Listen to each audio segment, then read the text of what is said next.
수지교회 유치부.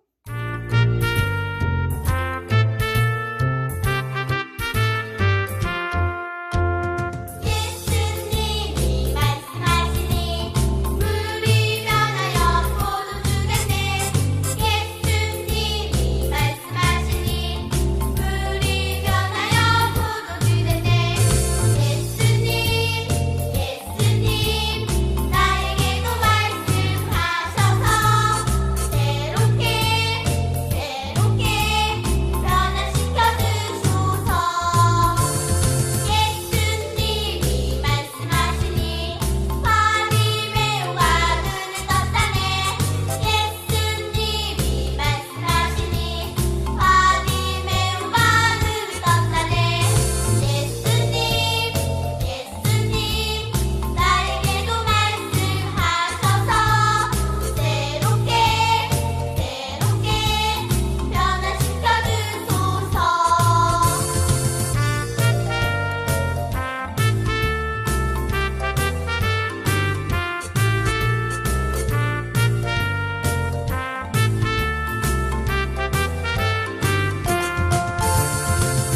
예수님이 말씀하시니 죽은 나사로가 살아났다네. 예수님이 말씀하시니 죽은 나사로가 살아났다네. 예수님 나에게도 말씀하셔서 새롭게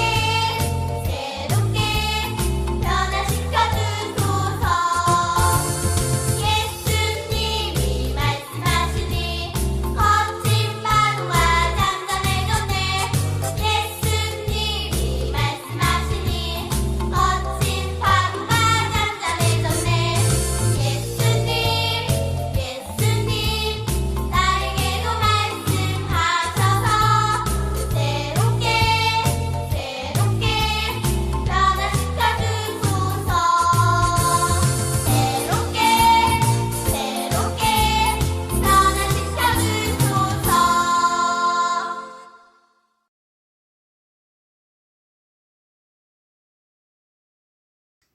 예수께서 이르시되 나는 부활이요 생명이니 나를 믿는 자는 죽어도 살겠고.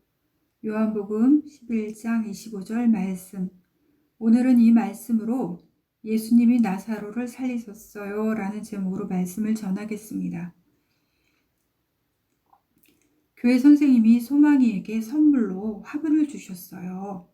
그리고 이렇게 이야기해 주셨지요. 소망아, 이곳에 날마다 물을 줘야 한단다. 그래야 잘 자랄 수 있어. 소망이는 화분을 바라보며 생각했어요. 정말 예쁘다. 날마다 이 꽃에 물을 줄 테야. 소망이는 마음먹은 대로 날마다 물을 주었을까요? 처음에는 잊지 않고 물을 주었어요. 하지만 시간이 지나자 소망이는 그 다짐을 잊고 말았어요. 화분의 꽃은 점점 말라버렸지요. 그러던 어느 날 소망이는 꽃이 잘 자라고 있는지 궁금해져 화분을 들여다보았어요. 그러고는 말라버린 꽃잎을 보고 깜짝 놀랐어요. 소망이는 어떻게 하면 꽃을 다시 살릴 수 있을지 곰곰이 생각하다가 선생님이 하신 말씀을 떠올렸어요. 그때부터 잊지 않고 날마다 물을 주었어요. 그렇게 하루, 이틀, 사흘이 지나자 말라버린 꽃잎이 싱싱해지고 줄기도 튼튼해졌어요. 소망이는 앞으로도 날마다 꽃에 물을 주어서 열매를 맺을 때까지 건강하게 키우겠다고 마음먹었지요. 여러분, 꽃이 다시 건강해질 수 있었던 이유는 무엇일까요? 비록 꽃잎이 말랐더라도 아직 죽지 않고 살아있었기 때문이에요. 만약 완전히 죽어 있었다면 그 꽃은 살아날 수 없었을 거예요. 이렇게 꽃뿐만 아니라 사람도 죽으면 다시 살아날 수 없어요. 그런데 오늘 배울 말씀을 보면 죽은 사람을 다시 살리신 분이 계세요. 죽은 사람에게 생명을 주신 그분은 누구실까요? 그 답이 바로 성경에 나와 있어요. 오늘의 말씀 요한복음 11장 25절을 저와 함께 읽어보아요. 예수께서 이르시되 나는 부활이요 생명이니 나를 믿는 자는 죽어도 살겠고, 요한복음 11장 25절 말씀. 아멘. 이 말씀처럼 예수님은 우리에게 생명을 주시는 분이세요. 그렇다면 예수님이 주시는 생명이란 어떤 것일까요? 또한 그 생명을 받은 사람은 어떻게 될까요? 말씀을 통해 알아보도록 해요. 베다니 마을에 나사로가 살았어요. 나사로에게는 마리다와 마리아라는 여동생이 있었어요. 나사로와 두 여동생은 예수님을 정말 사랑하고 잘 따랐어요. 예수님도 그들을 많이 사랑하셨죠. 그러던 어느 날 예수님이 다른 마을에 계실 때였어요. 나사로가 그만 큰 병에 걸리고 말았어요. 마르다와 마리아는 예수님이 나사로를 고치실 수 있다고 생각했어요. 그래서 예수님이 계신 곳으로 사람을 보내어 이 소식을 알렸어요. 예수님이 사랑하시는 나사로가 큰 병에 걸렸어요. 여러분, 베다니에서 온 소식을 들은 예수님은 어떻게 하셨을까요? 그래요. 당장 나사로에게 달려가셨을 것 같지요. 하지만 예수님은 그러지 않으셨어요. 계시던 그곳에 이틀이나 더 머무르셨어요. 왜 큰 병에 걸린 나사로에게 달려가지 않으신 걸까요? 예수님은 이렇게 말씀하셨어요. 나사로의 병은 하나님의 영광을 위한 것이란다. 이처럼 예수님은 특별한 계획을 가지셨기 때문에 나사로에게 달려가지 않으신 거예요. 이틀이 지난 뒤 예수님은 제자들과 함께 나사로가 사는 베다니로 향하셨어요. 그러나 그때 이미 나사로는 죽어 있었어요. 마르다는 예수님이 오신다는 소식을 들었어요. 그래서 예수님을 맞이하러 나갔어요. 마르다는 슬퍼하며 예수님께 이야기했어요. 예수님이 여기 계셨다면 우리 오빠 나사로는 죽지 않았을 거예요. 그러자 예수님이 말씀하셨어요. 마르다야, 나는 부활이요 생명이란다. 나를 믿는 사람은 죽어도 살게 될 것이란다. 이 말씀은 예수님이 영원한 생명을 주시는 분이라는 뜻이에요. 바로 예수님을 믿는 사람은 하나님 나라에서 영원히 살게 된다는 뜻이지요. 말씀을 마치신 뒤에 예수님은 나사로의 무덤으로 가셨어요. 무덤은 동굴을 파서 만들었고 아주 무겁고 큰 돌이 무덤을 막고 있었어요. 예수님이 그 돌을 가리키며 말씀하셨어요. 이 돌을 옮겨 놓아라.